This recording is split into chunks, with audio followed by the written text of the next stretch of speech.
Celebrating 4 years of talk like you've never heard it before, this is GabNet, the Great American Broadcast Network. Ladies and gentlemen, welcome aboard the GabNet Tour bus. Today our tour will take us up and around the newly designed gabnet.net webpage. For your safety, please stay seated while the bus is in motion and enjoy your trip. Also, remember that tipping your tour guide is greatly appreciated. Okay, we're off. The first place of interest that we're going to pass on the top left, you'll see a rotating billboard of all of the great GabNet programs. Legend has it that legendary broadcaster Alex Bennett created this billboard to attract early visitors to GabNet and to lure them into his site. To this day, it's one of the top attractions on our tour. Up next, look over at the top right and you'll see the most recent video of Alex Bennett's Ramble. And if you're lucky enough, we'll see Alex interacting with the citizen panel. Always a tour highlight. Did I mention that tipping your tour guide is greatly appreciated? As we approach the bottom of the Ramble video, we see quick links to all the ways that you can connect with GabNet programs. Facebook Live, YouTube, TuneIn, Livestream, Vimeo, and the GabNet Roku channel. They're all additional stops that you can make if you choose to step off the bus. But remember, please tip your tour guide if you do, and then you can hop on the next bus. Here's another highlight on our tour. On the left side, you'll see GabNet On Demand. You can quickly access any of the most recent programs there. Clearly, a value spot on our tour because downloads are at no extra cost. Please give your attention now to the right side. Look at the complete tutorial on how easy it is to become a citizen panelist. By the way, if you're a Luddite, there's a phone number that you can use to dial in. Okay, we're nearing the halfway point on our trip. I certainly hope that you're enjoying it. Oh look, there's the convenient call Skype button that you can click on, which will automatically connect you to the citizen panel. So now we're turning down the center of the page. I don't want you to miss any of these attractions, so please pay attention. Up first is a link to the 24/7 feed. Now these are going to come fast and furious, so pay attention. Next is a quick note on how you can hear GabNet on Amazon Echo. Next, quickly coming behind that, and this is always exciting, a screen that shows Alex Bennett's Ramble when it is live, with a countdown to the next show. It's always fun when we pass and the show is live. We're winding down our tour of gabnet.net, but before we reach our final stop, it's important to note that there is a place for you to contact them with your comments. Let them know how you like gabnet.net and the GabNet programming. And with that, we wrap up our tour. Remember, as you step off the bus, to please be careful. And also remember that GabNet is talk like you've never heard or seen it before. Did I mention, please tip your tour guide? Reasons why you tune into GabNet. Here's reason number 9, great celebrity guests. So how many years is this now with Teller? 43, and that's 43 continuous. You can try to say Keith Richards and Mick Jagger go longer, but they take 3, 4, 5 years off. You know, even when they're together, they take the time off. Continuous, you know, no more than 2 weeks working apart. Wow. Like being waterboarded for 43 years. GabNet. Reasons to listen every day. Log on to gabnet.net for more. GabNet. It's talk like you've never heard it before.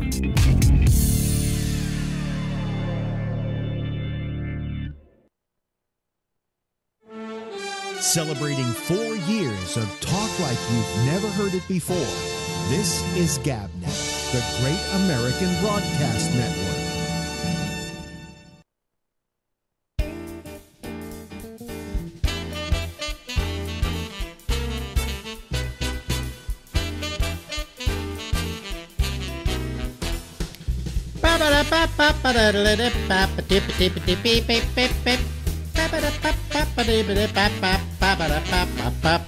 Yes, it's the Ramble. Oh boy, it's screwing up tonight. Thing wasn't working right.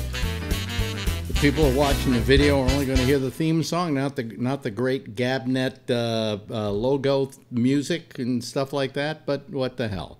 Hello, everybody. How are you? It's Alex. It's the Ramble. Later tonight, one of our, or all of our citizen panelists who call tonight will be have a chance to win $2 million if I win the lottery. So we'll get to that a little bit later. But right now, we got to talk to our old friend. I would like to say that Larry Bubbles Brown is a comedian of great renown. I don't think I can, but he certainly is one of the best comedians I've ever met up with in my life. And you've eluded success almost on purpose. Am I right? Yeah, well, because I didn't want to work too hard. But I'll tell you something. You're so goddamn good, it's a shame. You don't want to get famous, then you become like a one-man corporation. You're working all the time, and I never envied people like Robin Williams. They were just, God, they were working like 16 hours a day. I got into stand-up to avoid day jobs. Yeah. So if I could just make enough out of stand-up to make a living, that was fine with me. So I think And you pretty much are making a living out of it, right? Yeah, even at this advanced age, I am, of course. So I don't know how long that can last. But because you're working on concerts with other people who are working at this advanced age. People, the Keep Larry Brown from Committing Suicide tour, they take me along. So. Yeah, well, you work with Dana Carvey. You open for Dana on a lot. Dana Carvey, though, he's not working as much as he used to, and a newer guy, Felipe Esparza. And, yeah, but Dana, you know, when I first put Dana on one of my shows, Dana was this young, cute kid, literally. And part of his charm as a comedian was the fact that this was this cute kid who came out on stage and did very edgy comedy.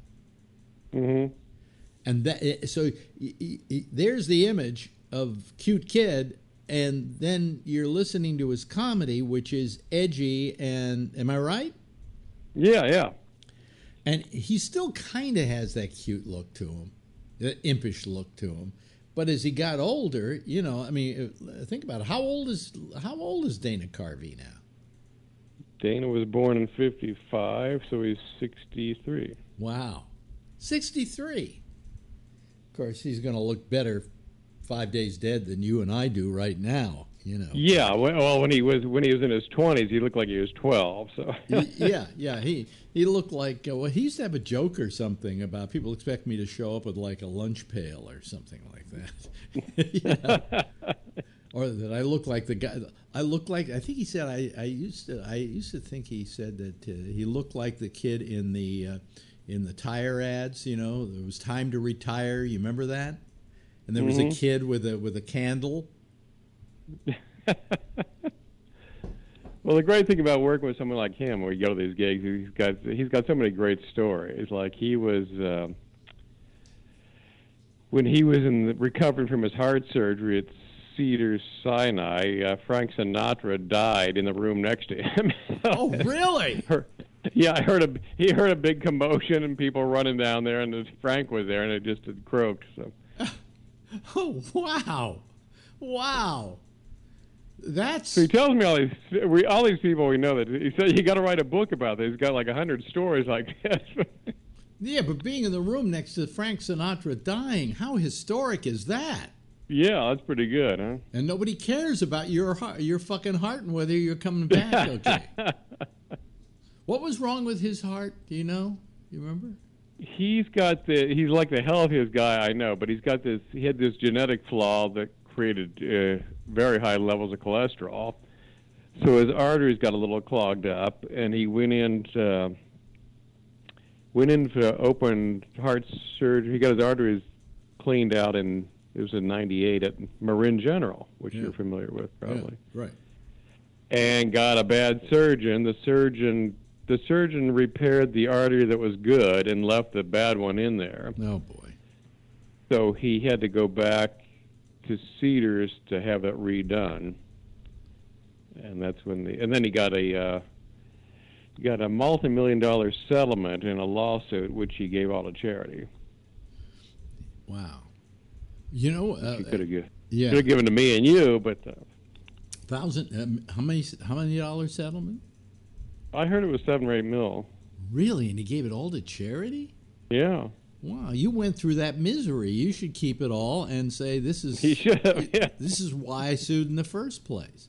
Because, that health problem kind of kept him out of the business for a while, long enough that people kind of forgot him. He stopped being a commodity. So really, a $7 million judgment compared to what his potential earnings were was minor. He should have taken it. But that was very nice of him. It was, yeah. Well, he's the nicest guy I think I know. So. Yeah, he's a sweet guy. Yeah. But you say he's not working as much anymore?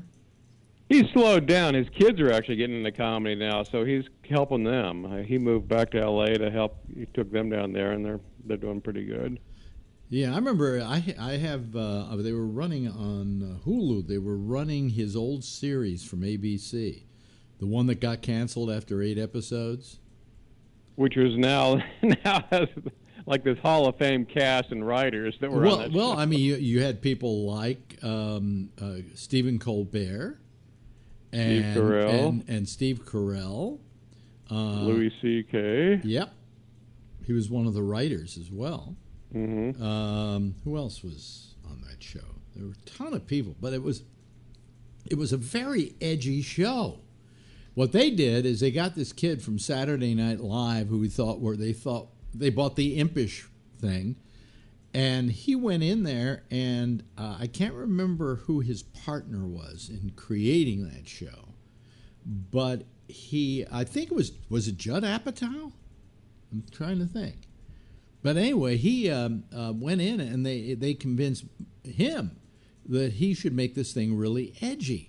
And so you go and watch these things and you wonder how they ever got on the air in the first place. Yeah, this is prime time TV. It was very dark. Today it would probably be okay. But back then, I remember every week he would have a different sponsor.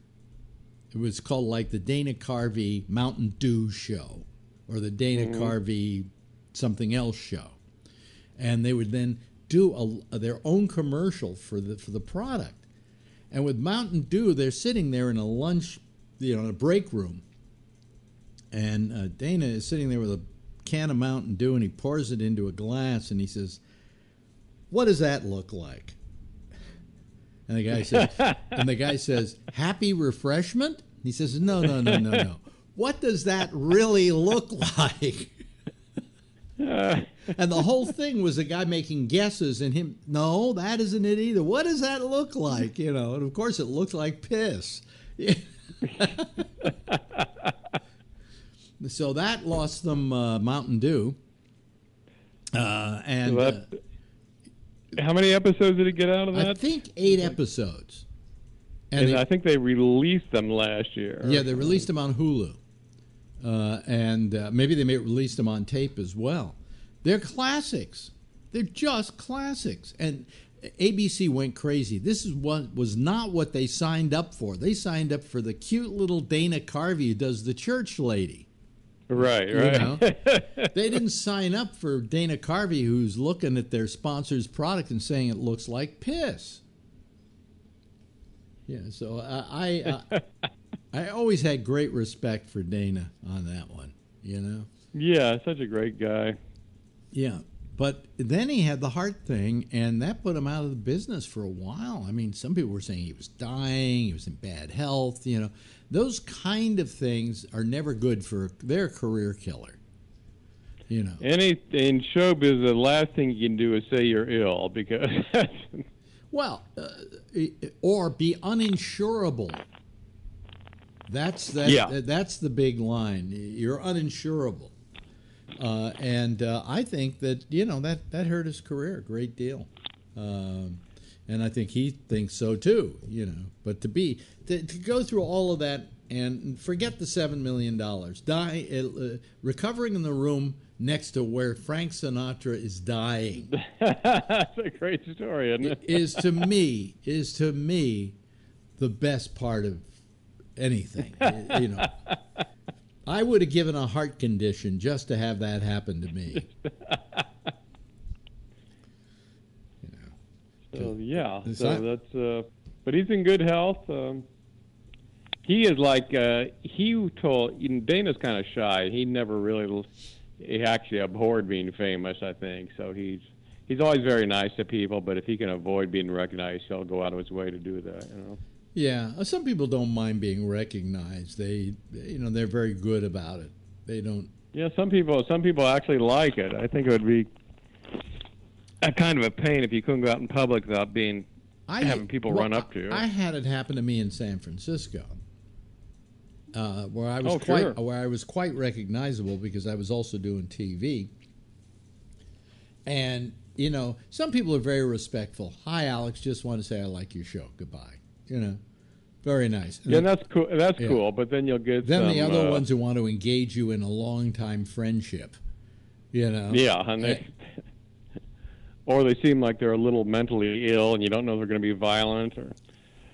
Well, I'll tell you what happened to me once.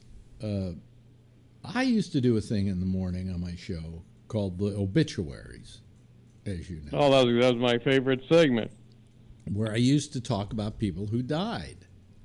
And you had the organ music in the background. Yeah. Eventually, we'll all wind up where these people have wound up, dead. It was very upbeat. But I always thought it was interesting to talk about obituaries and about the people who'd gone because at least it will end your argument about is he still alive? Just listen to my segment every day and you'll know who's alive or dead. But anyway, I did that for a while, and what I did is I also mentioned some ancillary people, people who were just in the obituaries who got those little items, and I would just mention their names too. Now we're at a I think it was like a Live 105 appreciation party, okay? And I'm standing there, and this woman comes up to me. And she's like red in the face. And she's saying, "You made fun of my father's death." Jeez. And she's like, "And I hate you for it." And I'm looking around. In fact, in those days, I had a bodyguard. I'm looking for my bodyguard. He's nowhere to be found. Good bodyguard. And I'm darting my head around looking to see if anybody's noticing that this woman is menacing me, literally menacing me. I'm afraid she's going to pull out a knife and stab me, And I finally get rid of her. And I walk over to my boss. I think maybe it was Ed Crampf at the time. And I said, "Did you see what just happened? Why didn't you guys come over and help me?" And they said, "Well, we were sitting over here saying how much it looked like she loved you." They were standing back watching this going on thinking she was being flattering to me. When all along she was threatening my fucking life.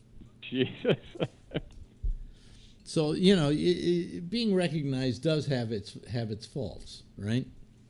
Yeah, for sure. But on the other hand, most people are kind of respectful. John Lennon told me once. He said, the thing I love best, the reason we live in New York, and the thing that's best about New York is I can walk down the streets. People will notice me. I can notice eyes looking. He said, but they don't come over, and when they do, they're very respectful about it. He said New York isn't impressed by celebrities like other cities would be. He said, and so they're very respectful, so I feel I can walk down the street in New York City. I can go out to Central Park, and I'm not going to really be bothered. And that's what he liked about New York City. So, and there was one of the most famous faces in the whole world, okay? He couldn't even wear a beard and be not recognized because at one point he had a beard, so he'd be recognized, but, and also you can create a mask of invisibility. In other words, you can learn how not to stand out in a crowd. Years ago, when Abbie Hoffman came out of, he didn't come out of hiding, actually. He went, he went on the lam from the law, and he moved to upstate New York. And one day I met up with him again, and I became kind of a fugitive's friend, and my house became a safe house for Abby in New York City. Oh, really? Yeah, Wow. yeah. He would come and stay at the house, and he used it as a safe house. And he said to me, I said, when you first looked in my face, because it was at a gathering, and he came over, he says, "You know who I am, don't you?" And I looked at him, and I didn't know. And then he said, "It's Abby." And then I looked at him, of course it's Abby. But what he said was he learned the ability to be invisible. In other words, here was a guy who always was the loudest guy in the room. This was always the guy who attracted the most attention. He said, you suddenly have to realize when the law is chasing you how to not be that person, how to completely blend into a room. And he said, I learned that ability. And that's what you saw there that day. You didn't notice who I was because my demeanor wasn't the demeanor you were used to. So there is an ability to kind of be somewhat invisible. Yeah, I know. Robin would be nice to people, but Robin would always keep moving very quickly, so people couldn't glom onto him. That was a good. Keep moving. No, that's what you do. Keep moving. Yeah. If you notice that somebody recognizes you, you just wave and you keep going. On the other hand, you don't want to be rude to them either, because after all, aren't they the reason you're popular? Right. So you don't want to piss off the boss, right? They're your boss. Mm-hmm. So it's a very strange thing. But I think some people have gotten into movies, and I've heard, was it Carrie Snodgrass or somebody, and just they became famous overnight and just freaked the hell out of them. Well, yeah. You know what does that the most for you? Not movies, but television. You go on television, you suddenly are on a popular show that comes out of nowhere, and all of a sudden you're recognized like you've never been recognized before. Mm-hmm. And if you're a kid, if you're young, it's even worse because you've never had any kind of recognition at all. So a hit TV series, and then the minute the hit TV series is canceled, people don't even notice you on the street anymore. It's like you disappear. I mean, how many people who were like on a hit sitcom just disappeared? Never heard of them again. McLean Stevenson. Hello, Larry. No, what kind? McLean Stevenson was on MASH, which was one of the biggest hit shows in television. He played the head colonel or whatever. And then he quit the show because he figured he could have a bigger career if he capitalized on that. And sure enough, NBC hired him to do a show called Hello, Larry. And that lasted, 3 episodes, something like that? About as long as the Dana Carvey show. Yeah, no, less than the Dana Carvey show. And Hello, Larry is known as one of the biggest failures in the history of television. And you never heard of McLean Stevenson again, really, did you? No, I think last I saw him, he was on the Match Game. The last time you really heard of him big was when he died. Oh, did you hear McLean Stevenson died? Oh, okay, McLean Stevenson died. And then everybody would make a Hello Larry joke. He's actually a very funny guy. Yeah, I know the answer to this question. What was the shortest lived show on television? Turn On? You got it. That was it. Turn On was 1970 or 1670. Well, it was George Slaughter, and he had Laugh-In on the air on NBC, which was a big success. So ABC staked him to a show he called Turn On, and my friend Chuck McCann was on Turn On. And he loved to regale me with the story about how he went home the night that the show aired, and they watched it air, and he was very happy with it, The next day he goes into the offices here in New York where they were doing Turn On, or maybe it was in L.A., I can't remember. Walks into the offices, he said you could have seen tumbleweed going through that studio. He said, wasn't it canceled in time zones before it even got out? It was canceled, I think, before it was over. Before it was over, yeah. So, now, is there any way we could get a hold of a copy of that? Turn on? I don't know. Maybe if you go on, I'll go online and see if there's a copy of it anywhere there. But I just heard about it. I'd love to see it. Yeah, but it was the biggest failure. There were other shows that were canceled very fast, but not that fast. However, who's our friend up in Sacramento, the comedian? Jack Gallagher. Jack Gallagher. There. Glad you remembered the name. I wouldn't have. Jack Gallagher. Nicest guy in the world, I might add, in case anybody wants to know who Jack Gallagher is, and one of the funniest people I know. Yeah, he had a set. You were the host on Comedy Tonight, where I thought that was one of the strongest sets I'd ever seen on TV. Yeah, very funny guy. Very funny guy. So anyway, nothing happens with Jack Gallagher, and all of a sudden, he gets a TV series. They do the pilot for it, and it gets picked up by ABC, who the day that the week that ABC was premiering the show, I think it was going to do it over 2 nights, 2 episodes over 2 nights. They took out a 2-page ad in TV Guide. Now, how often did you ever see a 2-page ad? And Jack Gallagher I don't know what the name of the show was. It might have been called Gallagher. But be sure to catch it Sunday night on ABC. And it's big ads. And they were promoting it like crazy on the network. And they were buying time on other networks. And I went to myself, good for Jack. I couldn't be happier. This guy really has it made. They canceled the show before it was aired. Oh, it never hit the air? Never hit the air.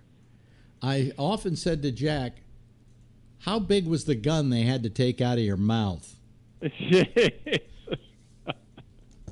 He said, I guess that's television. He said, I just had to accept it, And he went back to Sacramento and did some local TV up there. Yeah. But literally the show was canceled before it ever made it to air.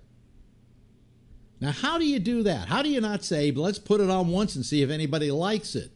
Let's see if it gets any ratings. I didn't know that. God. I think what he told me was that between the time that they did the show and that all the advertising was placed and everything, they changed the person who was the head of late night programming at ABC. And he didn't like it. And I think it was a she, didn't like it. And so said, don't run it. The night canceled before it even went on the air, but after it had all the publicity that it was going to air. And I'm thinking about all the people who tuned to 8 o'clock on ABC that night because they saw it in TV Guide and got some nitwit, comedy that they weren't expecting. This isn't Gallagher, And I was so delighted for him because you know him. He's the nicest guy in the world. Yeah. You never begrudge a nice guy success. You're very happy for him. And I was delighted for him. And then all of a sudden this happens. Not canceled after the show aired, canceled before it aired. Television, ain't it wonderful? Yeah. So he beats Turn On. No, he literally beats Turn On. Yeah, Turn On at least got on once, and you're right. They may have stopped. At least it got on half the country. They may have stopped showing it on other networks, in other time zones. But That's what I think happened. Yeah. Turn On. Got on at least on the East Coast. I'm going to look and see if there's a copy of it around. I want to see it, yeah. And I actually met George Schlatter. He was a very cool guy. He at one time in his career he managed Martin and Lewis, and he had a bunch of great stories. Yeah, again, another one of those great TV stories that people like to tell when they sit their kids on their knee and tell them about the history of television. Anyway, Larry, or listening to Frank Sinatra die. That's another great. Oh man. I would love to ask Dana about that. Did he hear him die? Did he hear? No, he said he knew he was in the room next to him. There was a big commotion one night, and all the nurses and people were running down there, and I guess that was it. Yeah, yeah. Oh, well, anyway. Hey, we've run out of time. Another time well spent. Just flew by. You know, a lot of my life, half hours of my life are wasted, but not when I'm spending but not time this. with Larry Bubbles Brown. Thank you, Larry. Thank you, Alex. Celebrating 4 years of talk like you've never heard it before. This is GABNET, the Great American Broadcast Network. And here we are, ladies and gentlemen, ready to go with another show. Doo-dah, doo-dah. Oh, man, oh, man. Hey, tonight is the big Mega Millions jackpot thing. You know, you're familiar with that, aren't you? Aren't you? Aren't you? Okay, I know. They knew that you were. I have here in my hot little hands. Oh boy, I'm sniffling. Let me see here. My tickets. Actually, what happened was I bought one the other day with 10 numbers on it, and then girlfriend bought one tonight with 3 tickets on it.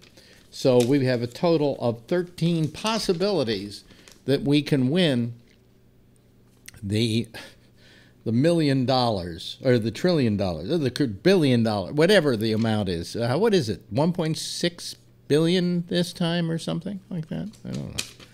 I don't know what it is. Anyway, so I decided, I did this the other night, that if people call to be part of the Citizens Panel, those people are on the Citizens Panel tonight. Should I win, should I win the big bucks, or at least a large amount of big bucks, I am willing to do it, to pay each and every one of you. Last week it was $1 million, but because there's more money at stake now, I'm going to give you $2 million each. Okay? That means if I have 10 people on the Citizens Panel, it's $20 million out of my winnings. All right? So I hope and pray that we will be able to give you that money, because if I can give you that money, I'm going to get a lot more. You know what I found out? By the way, our lines are open. What I found out, I looked it up.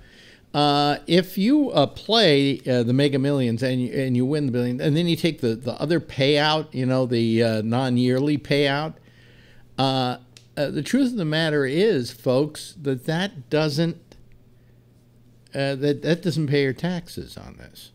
No, that you're taking the lesser amount because you're taking a full cash payout. That's the money they have on hand as a payout for it that they pay to the assurance companies or whatever that are going to pay it out over 30 years. So if they don't have to pay it to them, they just pay it to you in one lump sum. But that lump sum is then taxed by the government. So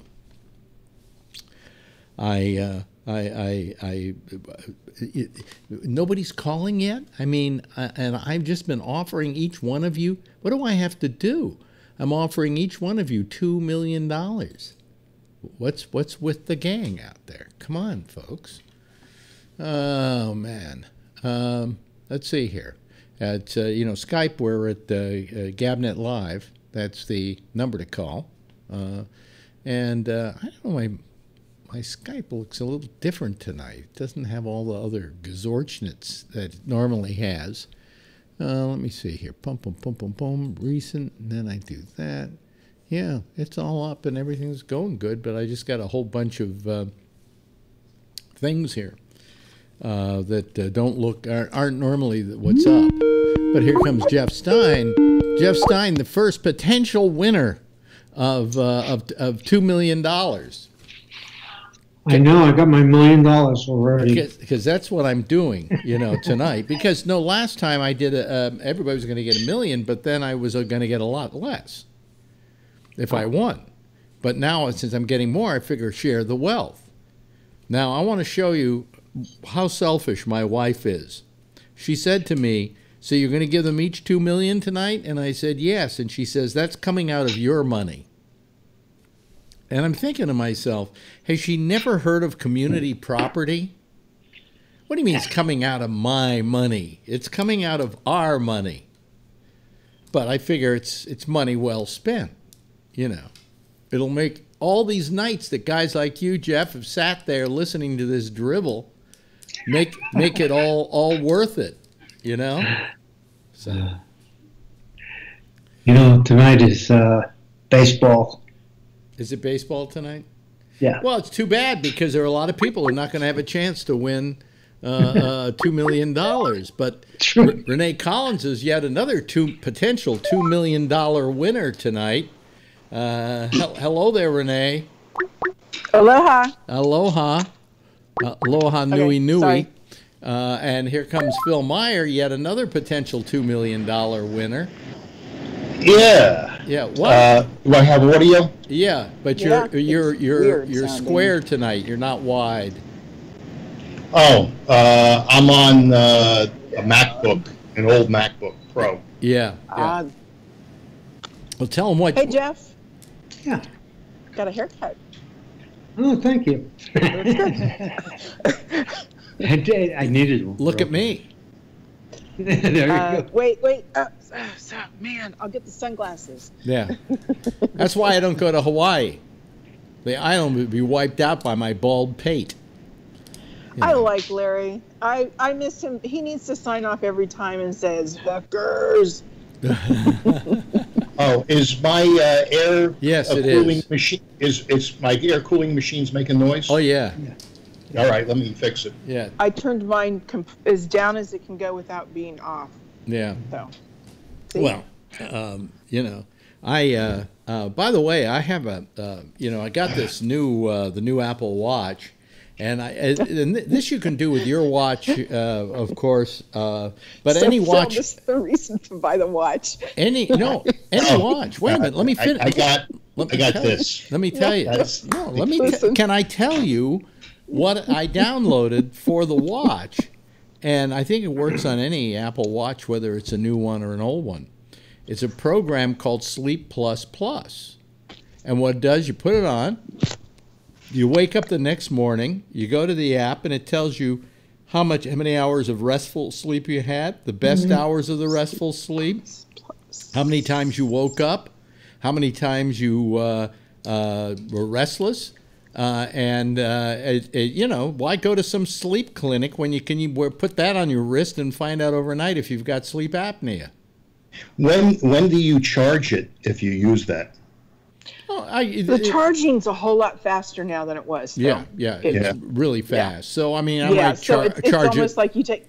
Yeah, I might I'm charge sorry, it. I Alex. might charge it in the morning when I first get up, and about 20 minutes later, it's all charged. Completely. Much faster than it was. As I told you earlier, I downloaded Mojave to my Mac Pro. Oh yeah, this is why we're on the. He bought one of the most expensive control boards you can possibly buy for God knows what reason. It's like he's not recording bands and things like that, you know. And but he just wants. Yeah, and nothing. It never works with anything. For one reason or another, this Mojave and the new Personas board don't seem to want to work together. So I've got people working on it. I'm telling you, the best way to do it is don't do the USB input. Well, I'm going to see if I can do that. Then it'll work because there's nothing to prevent it from working. Well, that may be the workaround. No, that isn't the workaround. That is the way to do it. Oh, there it is. There. You have it, right? Or I just downloaded it. You're gonna love it. It's great. Well, you know, my CPAP machine. Own one. Well, you know, I'm glad you don't have to have one, but it tells me how many hours of sleep, whether the seal on the mask was good, how many events I have per hour where I'm not breathing, how many times I took my mask off. And last night I got 100 points because I only took my mask off twice. I only had 2.8 events per hour, and the seal was good, and I slept 7.05 hours. Yeah, well, I slept 8.5, and I had about 8 minutes and 8 hours and 15 minutes of that was restful sleep, and then it tells you what hours the most restful was, and then it tells you how much you were restless, and I was restless for about 5 minutes during the whole night. So what was the best hour that you had? I have it right here. Hold on a second. I'll let you know. Wait a minute. Let me hold on. Let me go to. Oops. What did I just do? The reason I ask is I'll call your phone number at that hour. Oh, I see. Phil, I was going to ask you, do you take any of that information? Are you giving that information to your cardiologist now? Is that one of the reasons you're doing this? Well, I took a sleep study, and my machine was very old, and it was very uncomfortable. So they told me what new machine to get. I got. This is boring. Okay. It's boring. Well, sleep apnea is real, and the machines have gotten smaller now, right? And the mask has gotten easier because it blows air in and out, or water. No, I'm using a nose pillow, but there's very little difference in the masks, although they fit better. But the machine is extremely quiet and comfortable and humidified. Okay, all right. This is boring. And heated. This is really boring. It's boring. Okay. It is just fucking boring. That's too bad. People should know it's out there. Here we go. Here we go. Here we go. Here's my sleep from last night. Do you want the manual or the automatic version? Because I can get it. I did both last night, but there's an automatic where the minute you put your head down on the pillow, it starts registering it. Here we go. Which is shorter? Huh? They're both about the same amount. Both about the same amount. Yeah. 8 hours and 29 minutes of sleep. Of that, 8 hours and 16 minutes were restful. That's 97% of my sleep. Restless, 8 minutes. Awake, 5 minutes. That's when I went to take a pee twice during the night. And the best sleep was from 1:31 a.m. to 4:15 a.m. for 2 hours and 44 minutes. That was the best sleep. Wow, that's great. And it tells you all that from the watch. Well, I wonder if that program works on the version of watch that I have. Probably, yeah. Go to the Apple store. I don't want the new watch. I wouldn't spend $600 on that piece of plastic if my life depended on it. I already got ripped off for $500. It's not plastic; it's aluminum. And, looks like plastic. And you can buy a stainless steel version if you're snotty. Yeah. Yeah. Well, the aluminum one, it weighs less than the stainless steel one does. Wait a minute. Are you there, Scott? Yeah, I'm here. Oh, okay. We don't have any video on you. That's because I'm on the phone. Oh, I see. Oh, okay.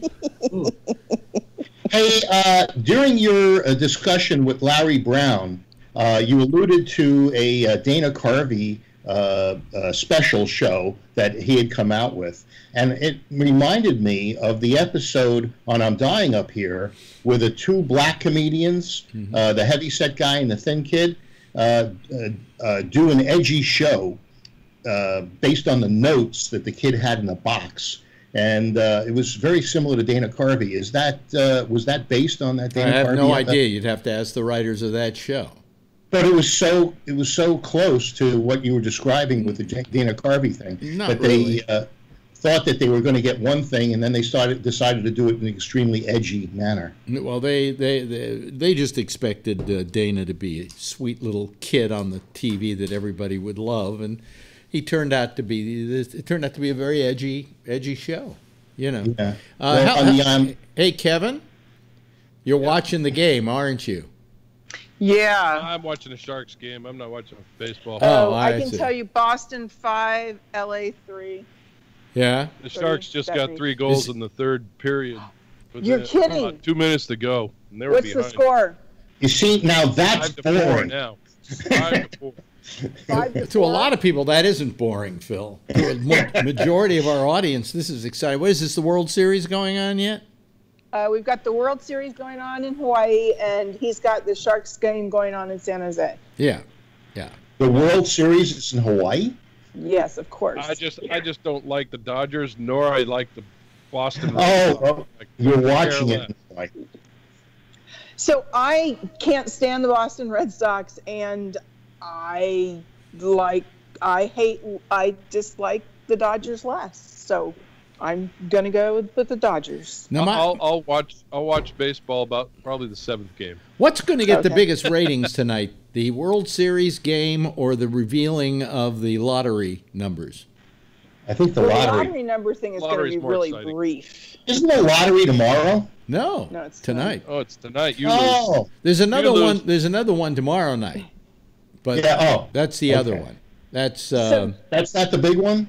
No, that's big one's tonight. Yeah, Mega Millions is tonight. Yes, yes, Renee. Jeff, are you a baseball, football? Do you follow any sports? Wait a minute. Jeff's too busy watching the Sharks. He's muted. Yankees. Oh, Yankees. Okay. Yeah, see, he doesn't care either. You and And of course Boston. If you love the Yankees, you hate Boston. There you go. See, now so he's for the Dodgers at the moment too. Yeah, I know how that feels. I love baseball. I just, I'll watch it whenever I can, but I won't go out of my way. One of my favorite questions. I'm deep into hockey now. One of the best questions I ever asked when I was on radio. That was, I was all to all of you. I was on radio at one point. Was how do you get all that ice into the rink? Yeah, it's hard. They got to do it little pieces at a time, and then they glue them all together. What they do is they go down the hall to the ice machine at the hotel, liquor store, and they fill up endless buckets of those things. About and weeks then, before. Yeah. How thick do you think that ice is? Probably not very thick. It's only, I think it's only a few inches thick. Maybe I think it's only an inch. Yeah, I think so. It's not thick at all. What was that? That sounded like me. Yeah, it sounded like not me. No, but you didn't do anything. Because they say that for every 10,000 people in the stadium, you can drop the temperature of the ice 10 degrees. Yeah. Oh man, is it cold at a hockey game? Yeah. Oh, yeah. It's a great thing to go see in the middle of summer. I mean, as close to the heat as you can get it because it is cold inside. But they have coils under there, right? That's how they do it. Yeah, I believe so. Yeah. Yeah. Well, they got all kinds of technology for it. See, I didn't like hockey before I went to my first game. Once I went to my first game, it was all over. Yeah. It's great. Have you been to a Shark? I did some work on the stadium, on the arena too. So. Oh, cool. Yeah. Well, anyway, so that's good. That's exciting. Yeah, that's exciting. I like Sharks, but I don't like hockey. Well, listen, I'm only going to have to give away $10 million here so far. Wait a minute. Have you taken your camera to a hockey game before, Phil? No. I've never been to a hockey game. Whoa, dude. You gotta go. That's some action there, boy. Yeah. It's hard to keep. Yeah, and it's very fast paced. I understand that the photographers have to shoot through a small hole in the glass. Yeah. And it just didn't appeal to me. And you got to be good at pulling it back real quick. Said everyone at Planned Parenthood. Yeah, it is a small hole, and you have to have permission to shoot there. But it's very cool, and especially in the San Jose arena, because you're right on. That's the problem. As you get towards the top, you can have serious height issues because it's very slanted at the top. I mean, don't buy nosebleed seats at the San Jose Sharks arena. Don't do it. The only way I'd go is with a photo pass, and if I got a photo pass, I'd be right down on the glass. Yeah. Yeah. Okay. But anyway, so so let's see here. I'm trying to wonder what my chances of winning are here. It's 13 times better than it was yesterday. Yeah, it's two snowballs chance in hell. Yeah. It's what? Two snowballs chance in hell from the other night. Yeah. Yeah. Yeah. I don't know why we've gotten into this, Why not? What would you do if you had it? Oh, if I had it, I'd see. Come Monday, there'd be no program here. I'll tell you that. Tuesday, there'd be no program here. Would you abandon us? I don't know. I don't think so. I don't think so. But I might take a long trip for a while. How rude. How rude. Well, you know, but then again, I could buy a good enough computer that I could do the show from anywhere in the world. Say. And that would be your responsibility. Like to my go all those places. like my yacht. You'd have to learn how to sail first. This is the minor No, problem I don't there. want to have to learn how to sail. I will hire a captain and a crew. Oh boy. You know. Yeah. No. Yes. They won. Who won? The Sharks won? Yep. What are Came they from on the behind in season? the third period of the last 3 minutes. Yeah. 3 Hey, goals.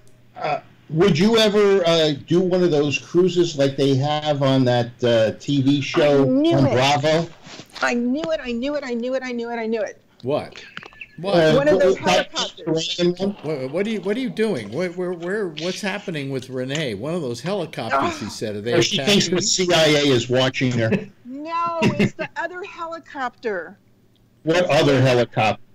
By the way, in case people have not listened to this show before, that is Hawaii you're seeing there. What's it doing? It's the one with the blades that go both directions, so it can. Oh, and it sounds. Has two of them.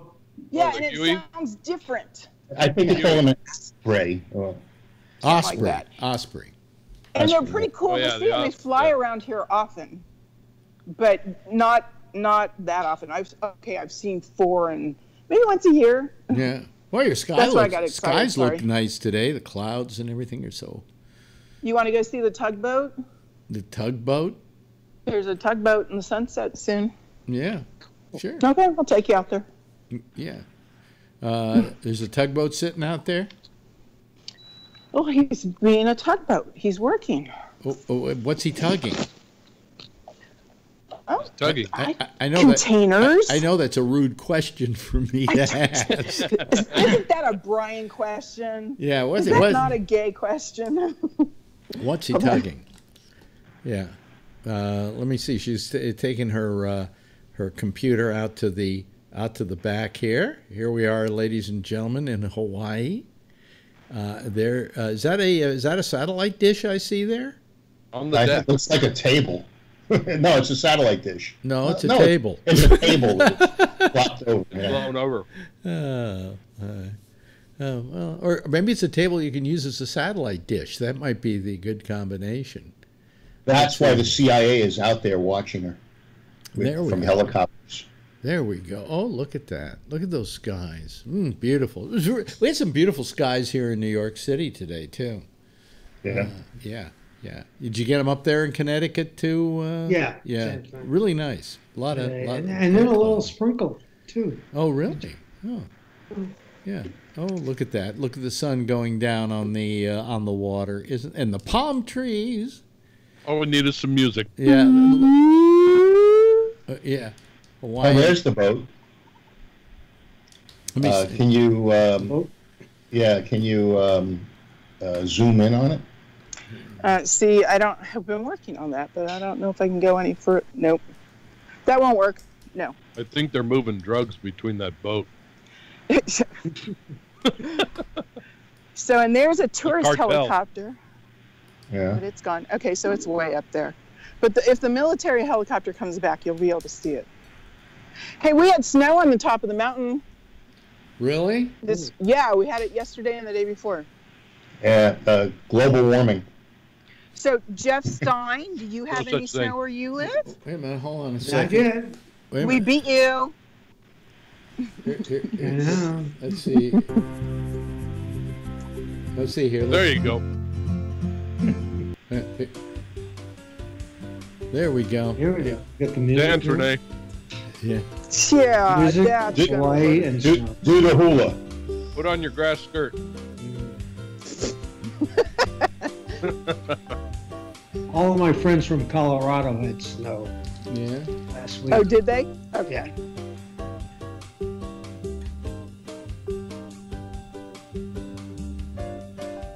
Yeah. Yeah.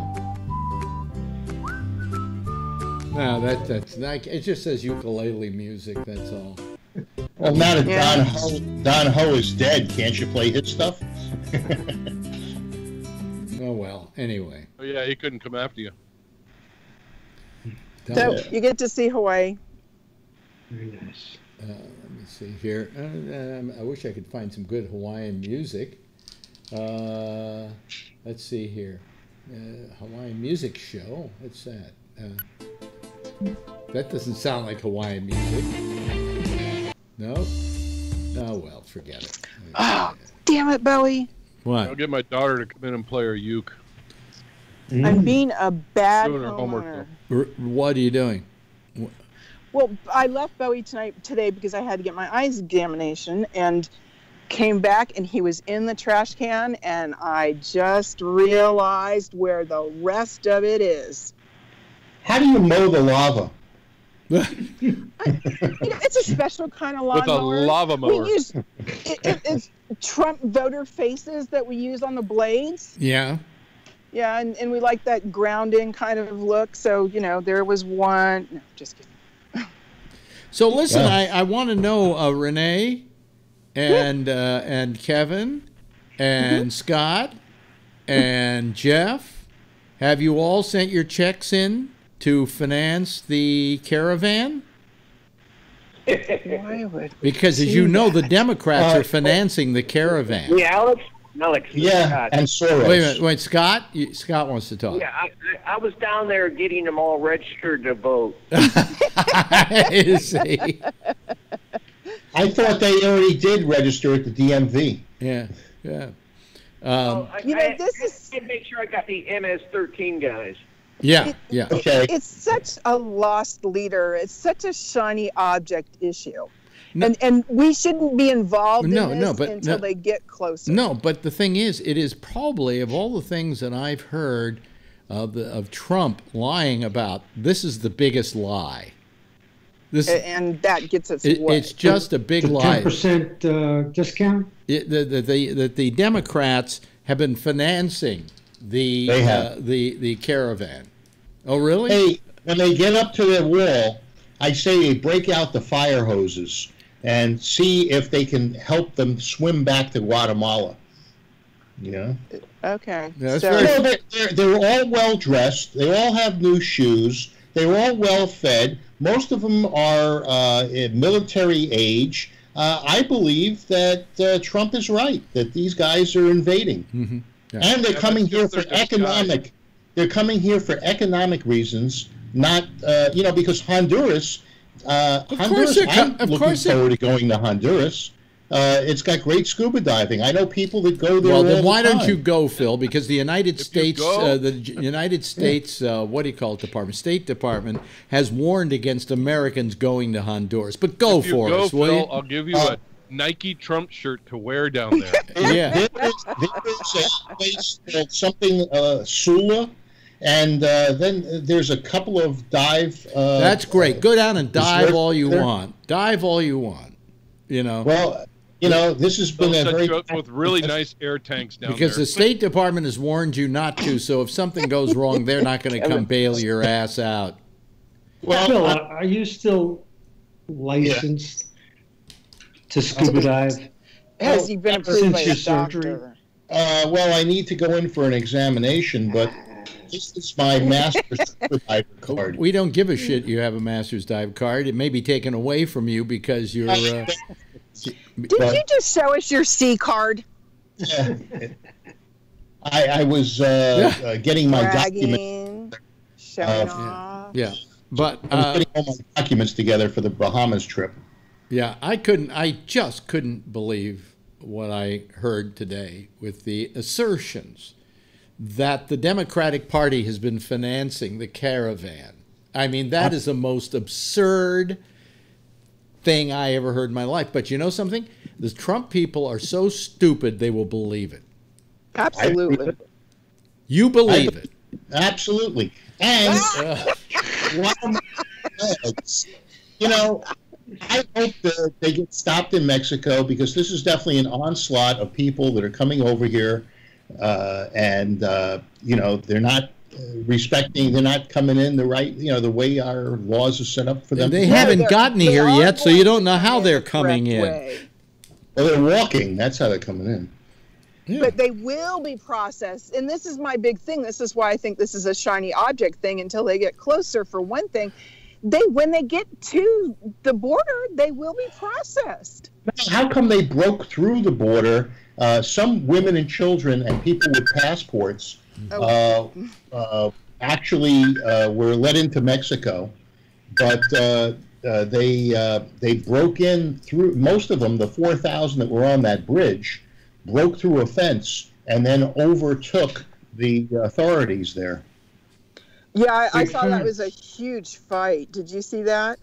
Don't go over there, and then they stepped aside. It was awful. It was really bad. Yeah, it was like, please go. So what really happened is they got there, and an hour after they got there, the government called and said, yeah, let them through, is what happened. Yeah. So anyway, I just, have you seen all these ads on television now, the fear ads? Oh yeah, I was just going to bring that up. I've never seen those before, where it says, just vote Republican. Have you seen those? No. Not in California. It was just a straight up Republican across the whole damn screen. Don't vote Democrat, vote Republican. That's it's like, that was a message. It's like if you vote Democrat, fish are going to jump out of the ocean and fuck with dogs. Exactly. I mean, that's exactly what the message was. Yeah, basically. I mean, it was like ridiculous. I've never seen those before. Yeah, it's just horrible. See, we still have the Putin factor. They're being aimed at you and other Dems. Really? Oh yeah. No. It's like Renee says, it's the Russians and the Chinese and the Iranians. Yeah, yeah. And by the way, NS, what is the name of that Mexican? MS-13. MS-13 and members of Al-Qaeda are in that group. Oh, that's right. Yeah. Oh, yeah. It's awful. Wow. A lot of them. Nasty group. The MS-13 ones have T-shirts that say MS-13 on it. You can see them in the crowd. No, I see. Okay. Yeah.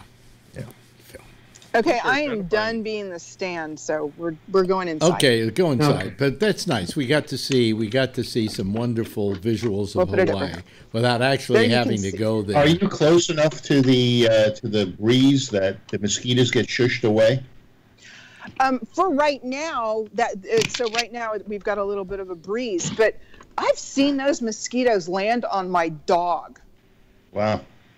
And that's got to be a pretty fierce mosquito. Yeah. Yeah. Because they'll get eaten. Pardon? The dogs will eat the mosquitoes. They'll bend around and whack them. There's the dog. Yeah. Hello, doggy. Hello. Hello, boy. Hello. Hello. Hello. Hey, boy. Hey, look at me. Look at me. He's giving me a look like, fuck you. There he is. Oh, he's a sweet-looking dog. It looks like he's got a great temperament, too. Yeah. Yeah. He does. Yeah. Yeah. Are we done with the Renee tour? Yeah, we're through with the Renee tour. You did some real fixing up of the place, didn't you? Some. I'm not done. Still working on it. Yeah. Yeah. I'm having a paint hissy fit at the moment, so don't ask. What is that noise? Is that Scott? What's that?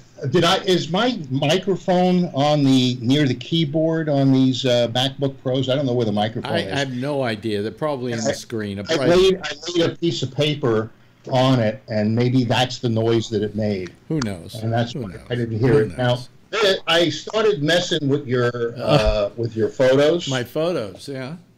Yeah, that's one of them. Uh-huh. Hang on an iPad. Where's this? Oh, no, don't do that. Sorry. So that's one of them. That's one of your Ibiza ones. That's a pretty nice rendition of it, actually. Yeah. I try to fix the colors a little bit, and the sky is a little bit pixelated. But and then this one, this one is the. Yeah. I can't see where I'm at. Oh, we have to drag his ass down here, huh? Mm-hmm. So So anyway, this was the one with the squares. Did you crop this? Yeah. Can you send it to me uncropped? No, and I know. I didn't. possibly I don't think that's cropped. I don't believe it's cropped. Really? Okay.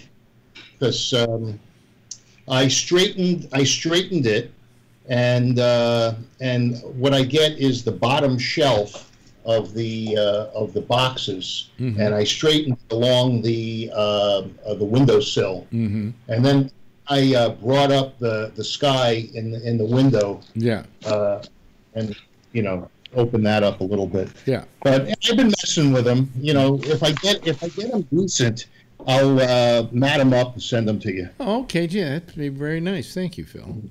Thank you. It's very nice. I still have to mess with them. Yeah. Okay. Messing with Alex's photos.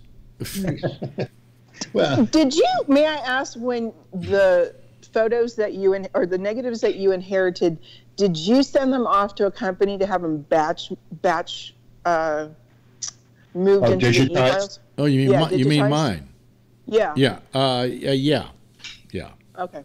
Who'd you use? Do you know? I don't know. Some guy did it for us, and we're not going to use him anymore. But I know of several places that will do it and do a very nice job of it. It's a simple process, because all we want are the negatives converted. Any adjustment we're going to make to the pictures, we can make here. Yeah. So. Good to know. Yeah. Yeah. I think Adorama does that stuff, and they have a site called Adorama Pix, P-I-X, and they're pretty reasonable. Yeah, I don't know how much we paid. Maybe $1 a picture. I don't know. How many thousands of pictures do you have? Oh, several thousand. But we have the money to do it with, so yeah. No, that's not. Here, I thought you were poor older people. What did I do? Excuse me, I'm having the. Okay, well. Keep losing your face. Oh, did you share your screen? I don't. Or did someone share their screen? I might have. No. She just. Around. What are you using? An iPad there, or what? Yeah, it's my iPad, and I flipped the view. Yeah. There we go. There you go. Much better. There you are. Okay. You are again. Yeah. Much better. Oh, well, might not be much better, but yeah, it's a human face. Yeah. Anyway. I got the numbers. Oh, you got the numbers. Okay, hold on a second. Okay. Wait a minute. Maybe I have them here too. No, I don't have them yet. Okay. Are you ready? Yeah. Says. Today's the 23rd, right? Yeah. 5, 28, 62, 65, 70, and the mega number is 5. Now, are they going to wind up being in a row? They have to be in order. This is in a row. They have to be in order. No, they don't have to be. They don't necessarily pick them in order. This is the way they show up on the website. Oh, I see. So, in other words, I could have one number is my first number, another number is my second number, and it doesn't. Yeah, the way they pop up is randomly, but I think they put them in order and then.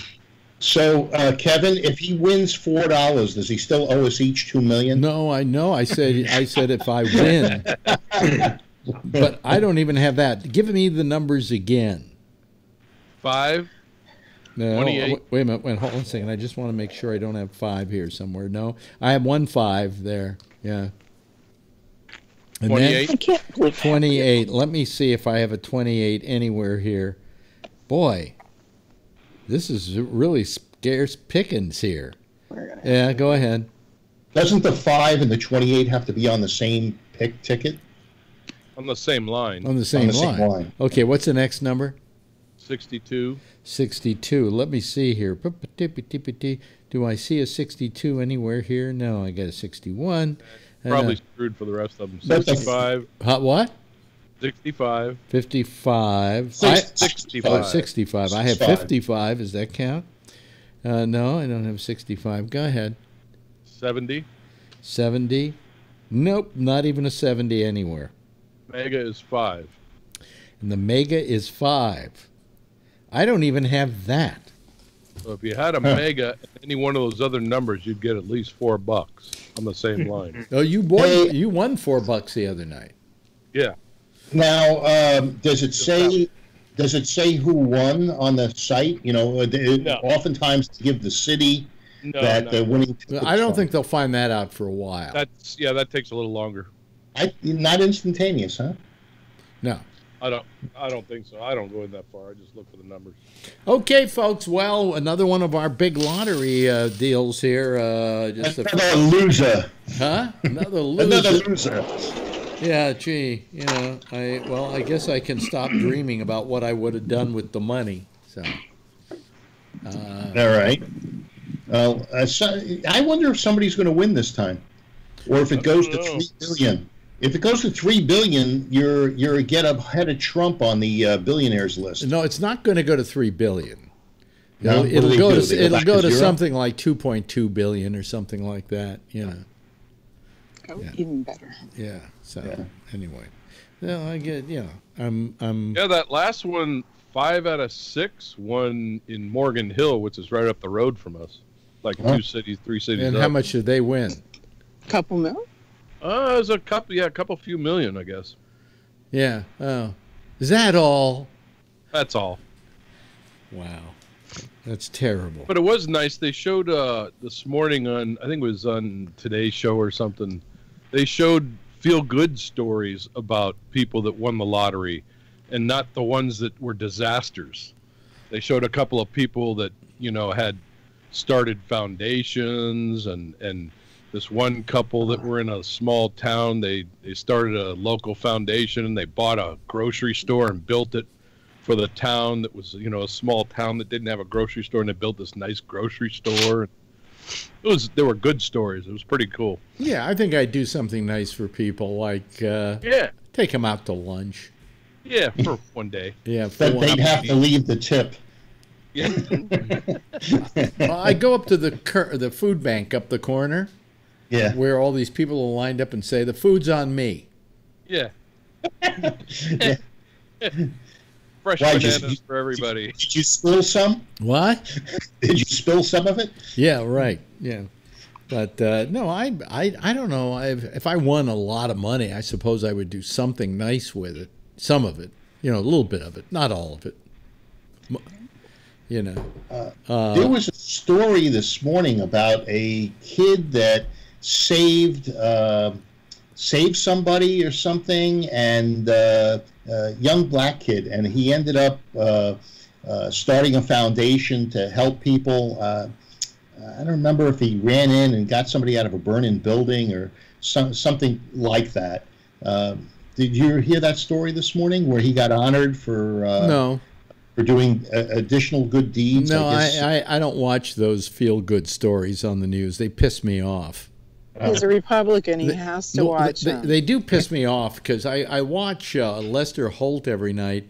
And sorry, Jeff. And at least 8 minutes of stories on that news are totally useless, where they could be spending more time saying, hey, something just went on in another part of the world that's an interesting story or will come back to affect your life. They don't do any of that. Instead, they run here's our feel-good story at the end of the news. Making America, what is it? They're great again. No. By the way, I was watching a documentary on Roger Stone, which is really rather good, and he was with Reagan at a certain point in his career. And you see Reagan giving speeches, and at the end of every one is "Make America Great Again." I mean, Trump can't even come up with his own slogan. Right. How do you like that Hitler slogan? It's out of copyright. Oh, well, did you hear? He's a nationalist. Did you? Yeah, now he's a nationalist. Did you hear that? That's a Hitler slogan. That's so, Alex. It was the Nationalist Socialist Party. Was what Nazi was. Yeah, he dropped the socialist part. Yeah. What were you going to say, Kevin? So was that Roger Stone? Was that the continuation of the Trump series? No. It's called Get Me Roger Stone.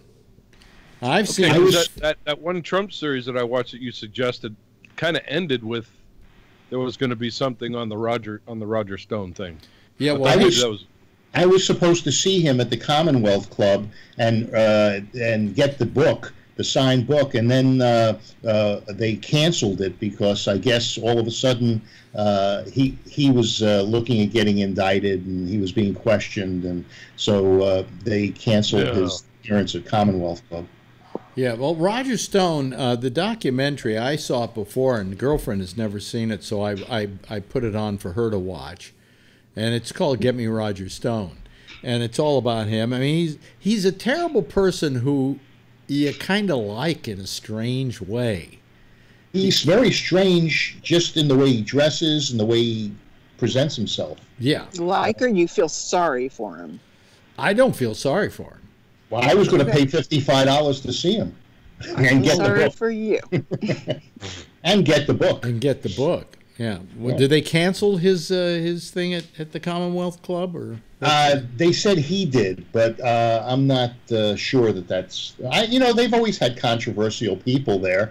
I don't think they'd cancel it. I think he did. Right. Because it's a kind of. But it's an interesting documentary, and the guy is fascinating, and there's something I don't know, I can't say likable, but there's something intriguing about him. Mm-hmm. He's such a horrible person, such an unapologetically horrible person that you almost admire that. Well, what's he got to apologize for? He admits to having done some horrible shit. But he doesn't care. Like he was dealing his company, which was Manafort, Stone, and I can't remember, and Black, I think was the name of it. Was Manafort part of his team? Yeah. Mm-hmm. And they were known as the Dictators Club. What they did is they represented a lot of dictators around the world. And then they would use the power they had in having entrees to the government here, the president, to help these dictators out. Kind of like the Clinton Foundation. No, not kind of like the Clinton Foundation. Phil, shame on you. Just shame on you. It's true. By the way, here's Tony. And I have something I want to talk to Tony about. We look at Tony as kind of the special child. We wonder if he's retarded or not. We can't figure out. And we don't use that word anymore. I found out something so telling about him today from my friend Shecky that I must and I will only say as much as I can without revealing everything. But as you know, Tony buys and sells comic books. Oh, I have a lot. In grades. And there is a particular... I'm a dealer. There's a particular comic book that just went for... it's the first issue of Spawn. Well, actually... Wait a minute. Let me finish what I'm about to say here. It got sold for $2,000. Am I correct about that? Well, there's a person in California who I put it up in my store who's messaging me offline.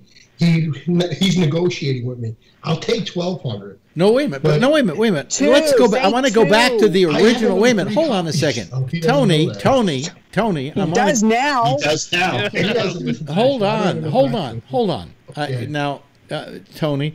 The fact was that particular issue of Spawn went for $2,000 at some kind of auction or someplace like eBay, well, I've been tracking them, so they have been going for a lot.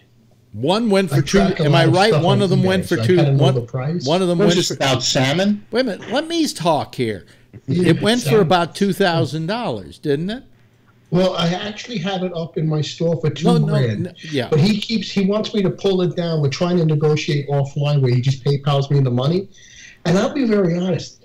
I bought. What happened? Well, wait a minute. Well, hold on a second. Don't blow this story yet. Don't tell us. Let Alex finish. Supposedly, what the story I got from Shecky was you told him that it got sold and somebody bought it for $2,000. Bought one for $2,000. He wants to buy it for me. No, I'm not talking about that one, Tony. That somebody else bought one for $2,000. Yeah, about that. Yeah. Yeah. Okay.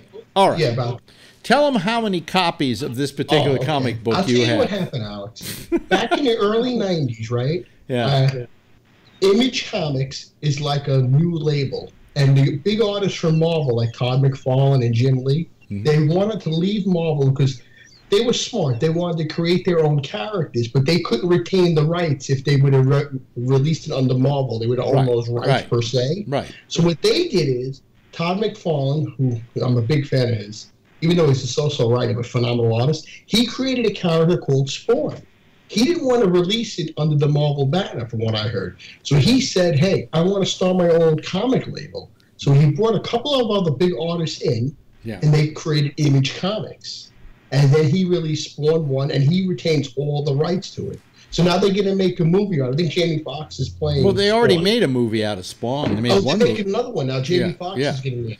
Yeah, but so anyway, cut to the chase. I knew a dealer out in Canada who was a wholesaler. So you know what I told my brother? I says, I'm going to buy 100 copies of Spawn 1 and Wildcat. Now, how much did you buy? How much did you buy Spawn 1? I must have paid, I think I told Shecky, I had to buy my own bill. It had to be about 90 cents a book. Okay. Alex, I can go downstairs. I still have them wrapped. $1. No, wait a minute. And you have them. You have them in basically mint condition. Oh yeah. And you have 100 of them, right? 100. I have 25 graded already. I must have had McFarlane sign, autographed CGC signatures. I have at least 10 of his signs. I can get at least $400 a pop. Oh, so well, come on. If it's signed, it should be $2,000.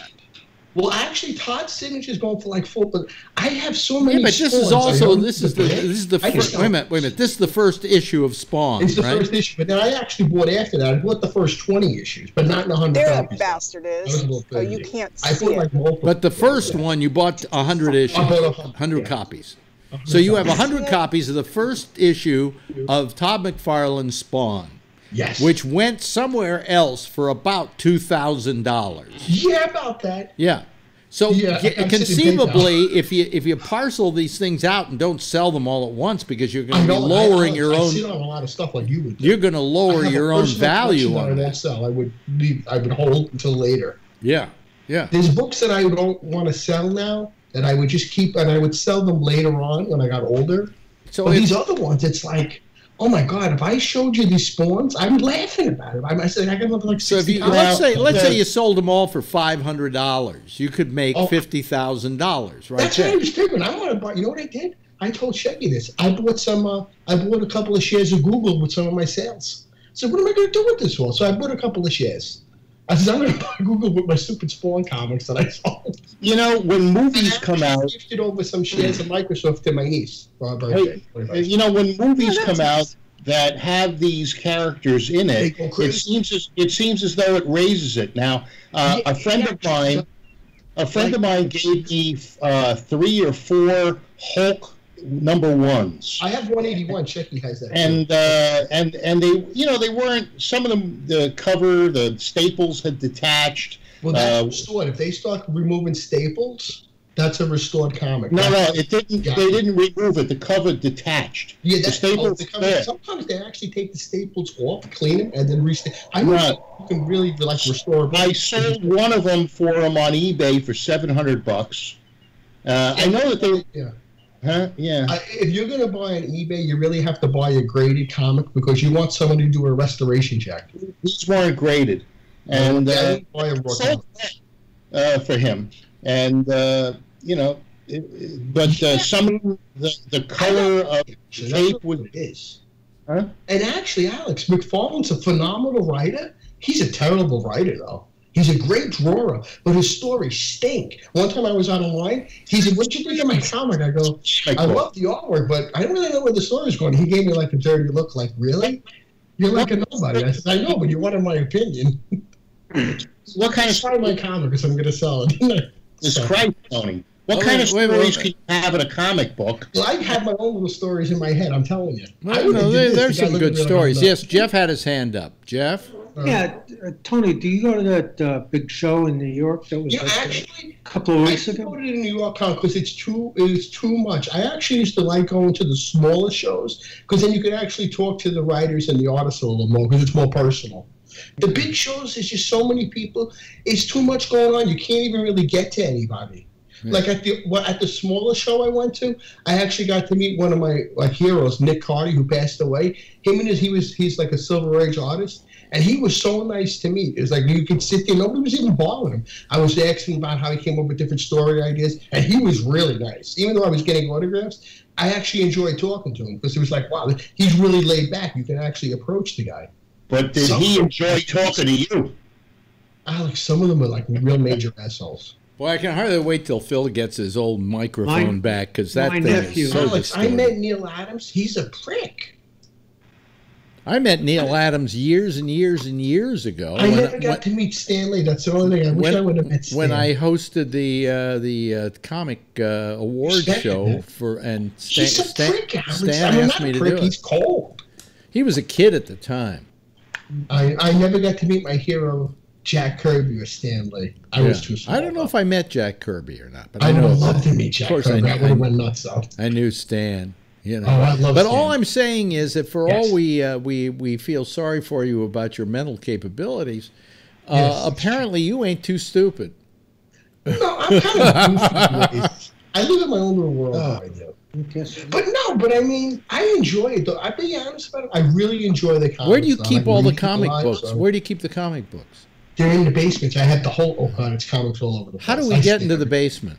Oh, excuse me. I didn't know. Why are you trying to tell everybody how to break into his house and steal all of his gold? Nobody really knows, other than Shecky and like nobody knows that I sell comics. I have Well, they do now.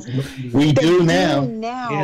Yeah, but I mean, this is a big deal that you said this out loud. Don't hurt my feelings, but what you were about to say is nobody listens to this. I'm actually working on insurance right now because I'm trying to figure out in a spreadsheet how much I have, or a roundabout. They want me to put everything in like a spreadsheet. Yep. So that's what I'm working on with Allstate. How much do you think it's worth? Oh, God. To tell you the truth, it's got to be way over 100. Easy. Because I'm not even dealing with multiples. I bought these books, they were nothing. Yeah. Yeah. Yeah, like, I mean, I have key books. Well, like you got some. There's some. That's like a $1,500 book, $2,000. Yeah. I bought it for $75 in Forest Hills. Well, for crazy guy, he was nuts. Yeah. He told me he knew the Ramones, which I think he did. I went to his apartment to look at his Silver Age books. He lived by the Midway. Mike Tony says, "Come on, you can come up," because he knew I was going to buy books. It's all right. He had a big apartment, totally off the wall, all the Ramones stuff on the wall. He says, "Here, take a look at these books." He had books, Spider-Man 14. He had everything. So I was like, all right, Mike. So we were trying to negotiate a deal, and I was actually working for him at the time. By the way, so I was trying to broker I got actually my X-Men 94 from him. All right. Calm down, Tony. Calm down. I get excited. But Alex, I'm here with a psychopath. Calm down. I wanted to say one other thing. Your teeth look like they're straight now. Who, me? Your teeth. They look straight. I had them in 3.5 years. I still got to wear them. Yeah, you were pretty far gone. I still wear my retainer, so. Hey, Tony, 5 years ago. No problem. You just 5 years ago. Wearing them forever. Yeah. I kind of like it now. Yeah, 5 years ago, you were pretty far gone. This is like Jabberjaw. Remember Jabberjaw, the cartoon guy who used to walk on the fence? Yeah. Yes, Renee. So, Jeff, your nephew has a what? My nephew, Sean Crystal, is one of these cartoon guys. Oh. And of course, Tony's gone. Yeah, now that Tony's gone. We know nothing about it. Yeah, now we have to wait till he comes back. Yeah, our source has been lost. Anyway, he does a lot of Marvel stuff, but I think he does other things too. I have never read That's his job. By the way, speaking of comic books, there is a great new show on. There's a thing called the DC Network or DC app. I got it. Yeah. Have you watched Titan? Have you watched Titans? I watched the first one. Into the next two yet. It's great. There's only one other. There are two right now. It's pretty damn good. Yeah, I'm excited. Yeah. Yeah, I like Nightwing. I mean, Robert Reasons on shit. Boston just hit a 3-run home run. Oh, yeah, I just saw it. I want to see. The Dodgers can't do nothing. Kershaw was getting killed. It's 8-4. I'm sorry. Man, Okay, let's get back to Jeff. Hey, Tony, Jeff has somebody. Yes. Do you know Sean Crystal? No. Who's an artist? Sean Crystal? I don't know. Yeah, he does a lot of stuff for Marvel. Oh, really? I would Google. Maybe I might know. It's my nephew. Really? He's a very good artist. Oh, wow. And he's, like you say, a real weird character. Well, no, they're not all like that. But like some of them get along with him. Perfect. I don't know. I mean, I was telling Chuck, I met the Archie artist. He was really cool. He signed some books for me. Dan Parent. He was really laid back. Mm-hmm. Hey, that Veronica was hot.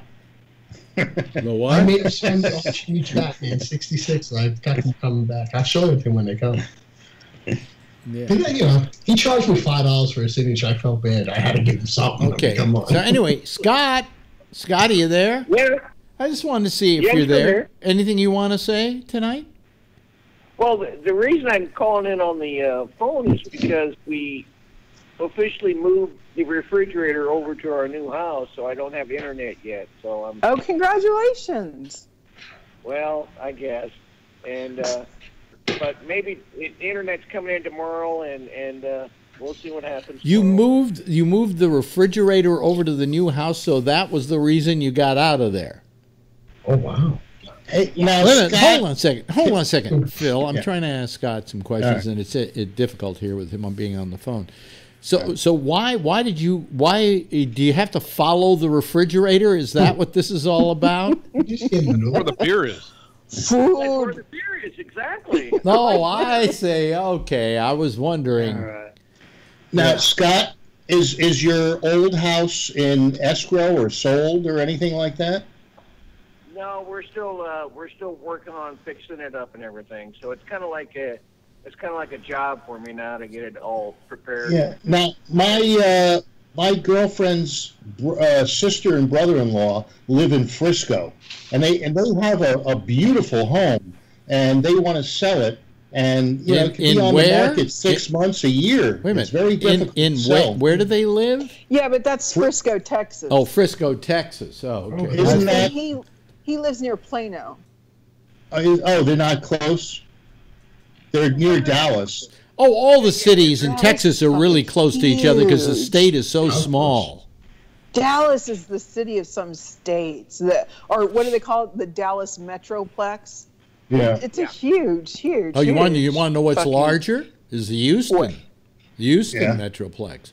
Is Houston really? To show you how big Houston has gotten, when I lived there, they put in an airport. I think it was Hobby Airport or something, and they put it in Houston, and it was 75 miles from the center of town.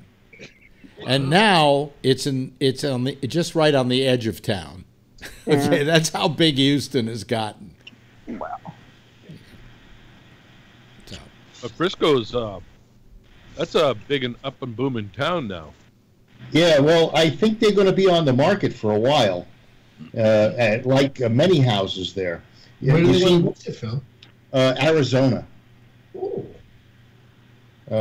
No state tax. What about Arizona? That's where Faye's sister and so they got family. Brother-in-law. They're going to move from Texas to Arizona? That's what they said. Wow. I think it's an economic thing. They were looking for someplace a little hotter? But I think it has to do with the cost of living. Right. Yeah, it's cheap. It's cheaper in Arizona. I don't know exactly where they want to go. I don't know why anybody would live in any of those states. New Mexico, Arizona, Nevada. Yeah, it's very hot out there, right? I mean, hey, Arizona, it gets like 120 degrees. I know. It used to only get that way like once a year, maybe twice a year. And now it's over that more often than it's scary how much that's changed so quickly. Yeah, there's only like 2 months maybe that it's normal. Nevada doesn't scary. Nevada doesn't get as hot as the others, but it can get toasty. Huh? It's pretty hot in Nevada, especially Las Vegas. No, the problem with Nevada is there's a lot of nothing. Yeah, you're right. It's just all sand. Yeah. It's a lot like Utah. It's different. Yeah. I've only been in one state that I never went to. Excuse me? Yeah. Try to guess the one state that I've never been to. That you never went to Vegas? New Jersey. No. I'm going to say you've never been. I'm going to say you've never been to Nevada. Idaho. Montana. Nope. Wyoming. He's going to say Rhode Island. Nah, he's too close to Rhode Island. Scott, got anything? Yeah. Pick a state. Oh, I didn't hear. I'm chasing the dog around. He's all confused. He doesn't know the state. Jeff said there's one state he's never visited in the United States. And I'll give you a hint. It's cold. Ooh, Alaska. No. Nebraska. Wisconsin. North Dakota. You got it. Minot. North Dakota. So, I have friends that were in the military and were stationed in Minot, North Dakota, and the stories they told about how cold it gets there were scary. Oh yeah, that's scary cold.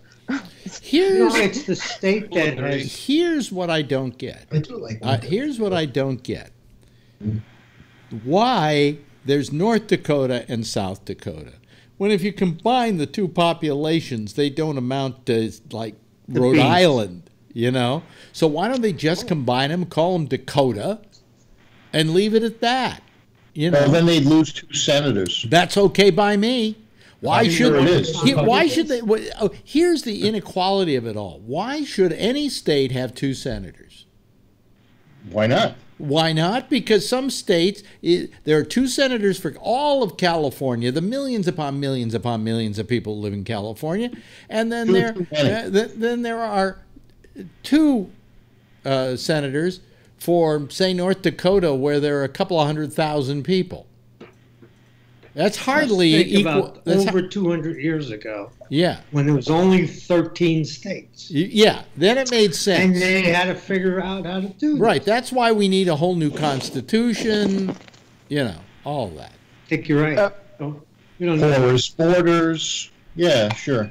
What do you mean porous borders? What porous borders? Well, you don't want this constitution. You don't want the Electoral College. You want the illegal aliens flooding into the country so they can vote.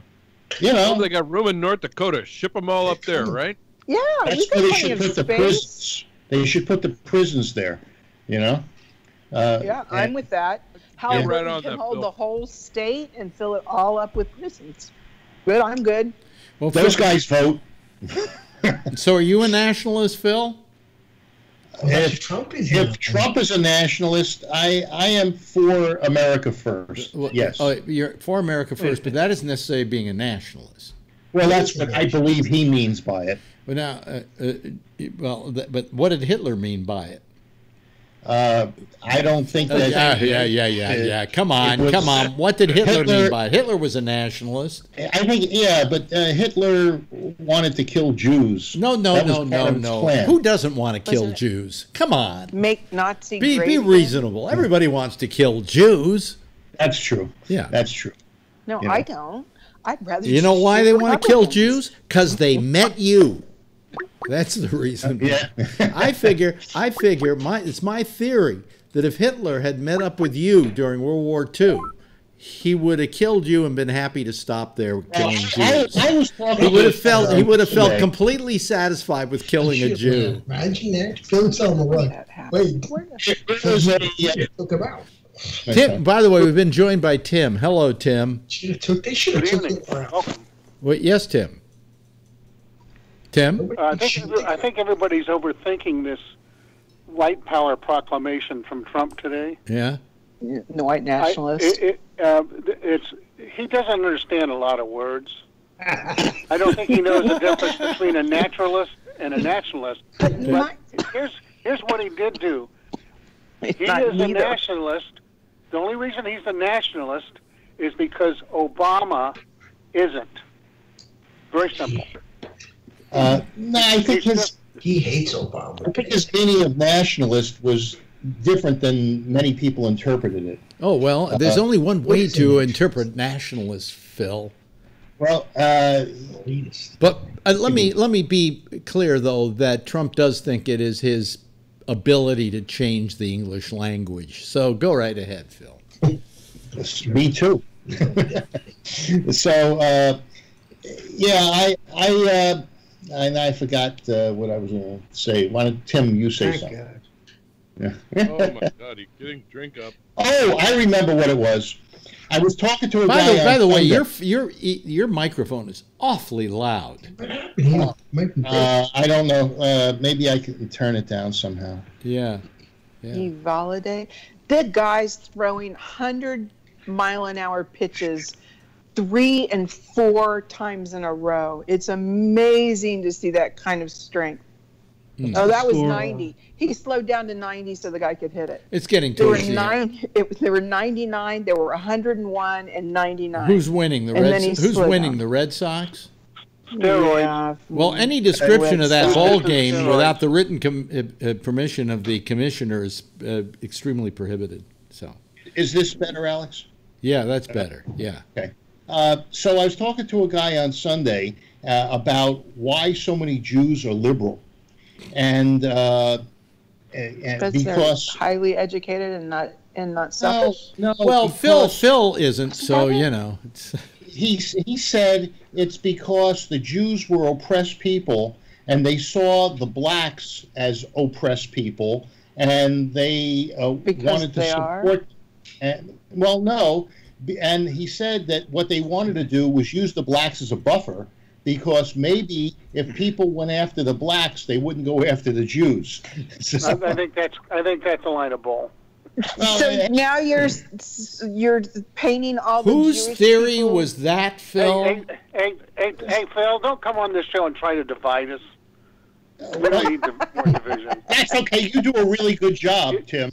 You know why the Jews do that is because the same reason that McCain was against the use of torture. Right. That's what why. This guy was saying, that the Jews were oppressed people.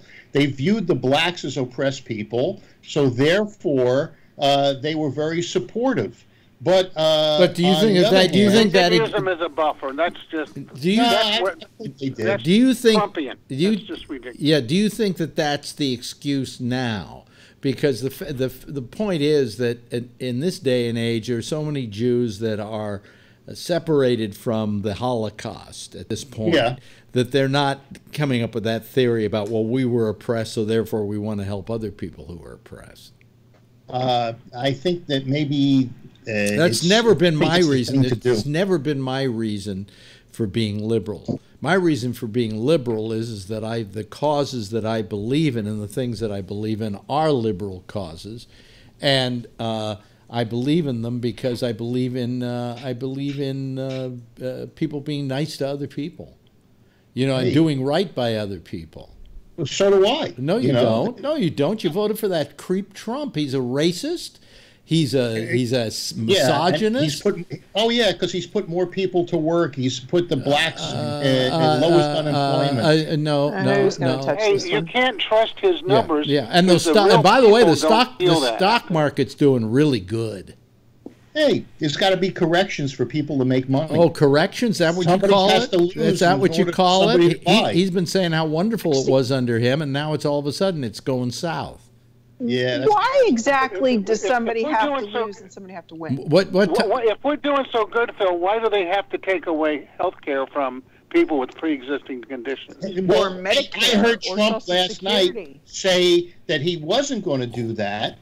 And they have a lawsuit. They also have regulations pending letting the states take it away. They're going to let the states do it. They're going to give them permission under ACA to take away that pre-existing, or they're for insurance for pre-existing, but they're not going to be any limits on the premiums. So you can't you don't listen to a thing the man says. You hear one thing and it comes out of your mouth. It doesn't do any good to listen to what he says. You need to listen to watch what they do. And the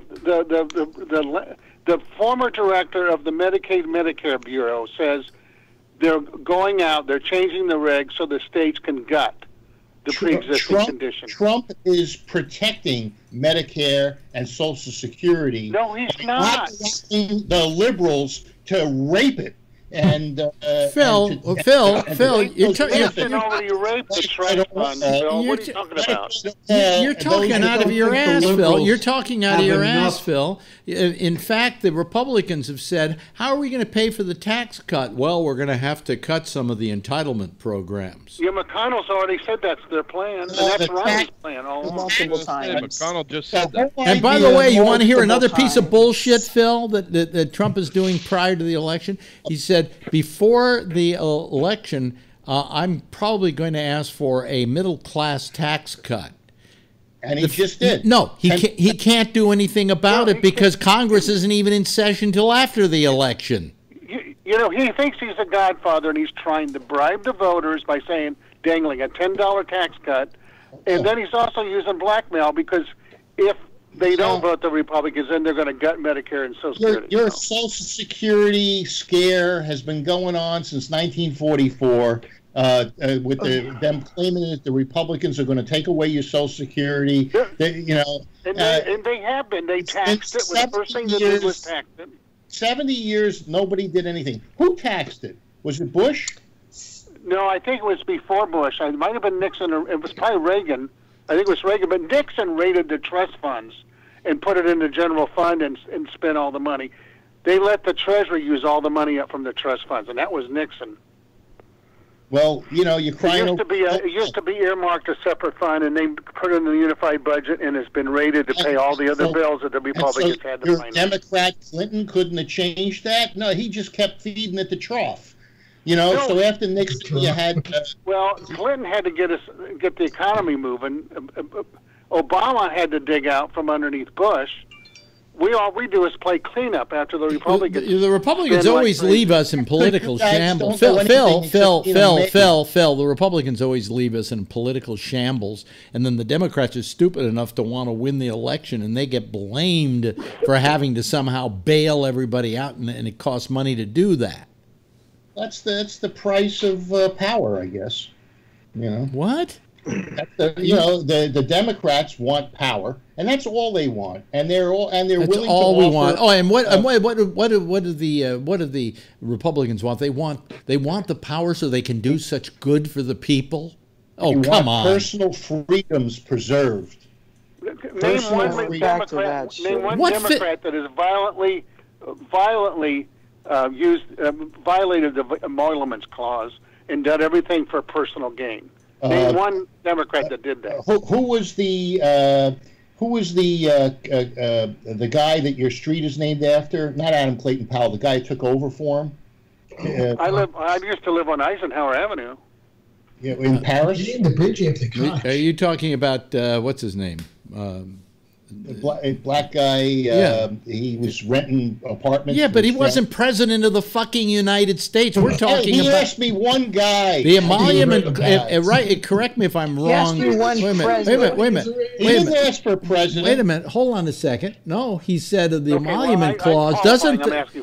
Tim, doesn't the emolument clause apply to the president? Absolutely. Yeah, that's specifically for the president. It's specifically for the president. We're not talking about conflicts of interest. We're talking about emoluments. All right. Let's see. Well, it's probably. You can't name one. Well, when did the emoluments clause become legal? Part of the part of the law.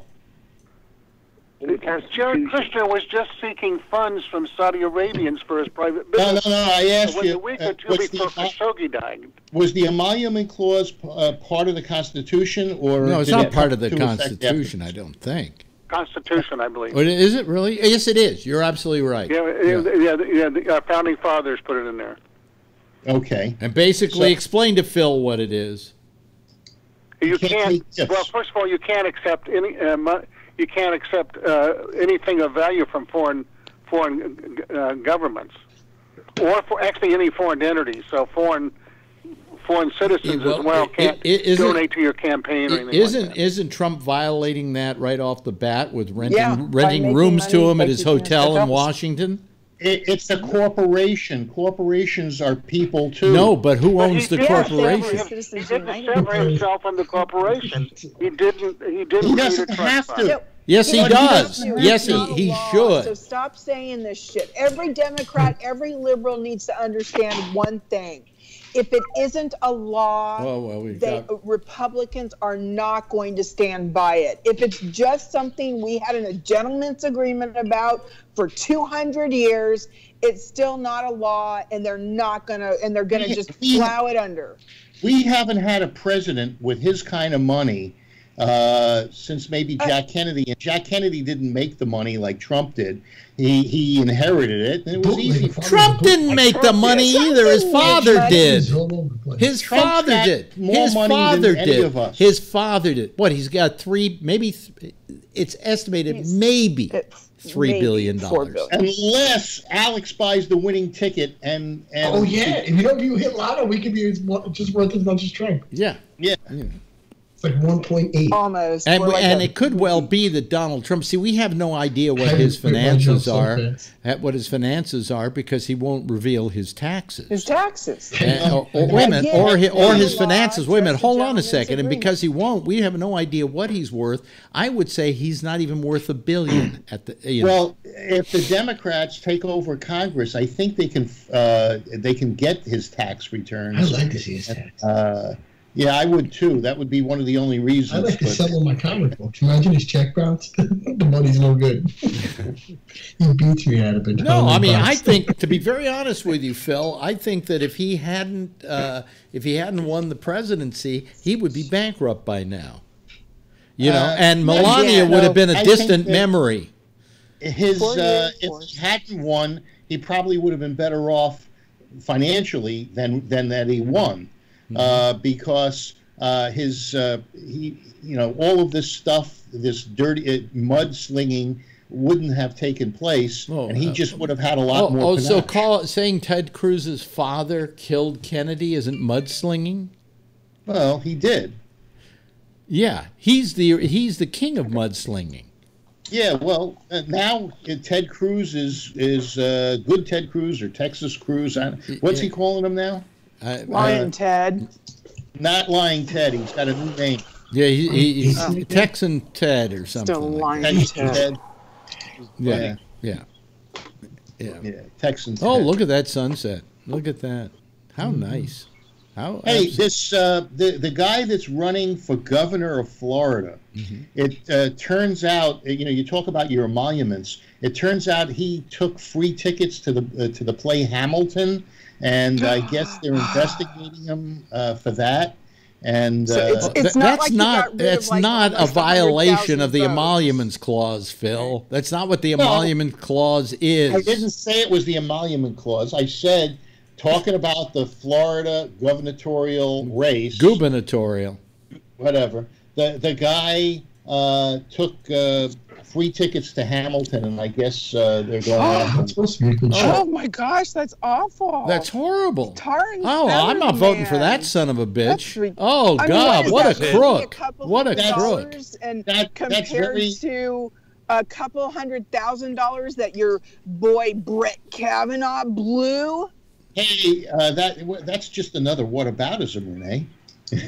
Well, no. Actually, we have documentations that he was in debt. That he ran through that money, so it's not a what is. Hey, I've run through much more than that, a couple of times. So. Anybody? Yeah. Well, I just find it amazing that you would even think that was a horrible thing. They got tickets to Hamilton. Well, I think just seeing the play Hamilton was a horrible thing, but. What do you mean? Have you seen it? Have you seen it? No, I wouldn't see it. Not after what they did. What they did to them. It's still an award-winning play. Yeah, it's okay. They lectured him from the stage. Oh, no, they were very nice about it. They felt they had to say something, but they did it in very nice terms. Yeah, but of course. You're holding it against them. Yes. Yeah. It's okay. They've got a shitload of money from people who actually show up. They don't need your money, Soros. Phil. They don't need your money, Phil. By the way, somebody left a bomb in George Soros's mailbox. Yeah, I hope they Really? find that guy. That's serious. That'd be an improvement. Really? Blowing someone up? How do you joke about that? How do you joke about it?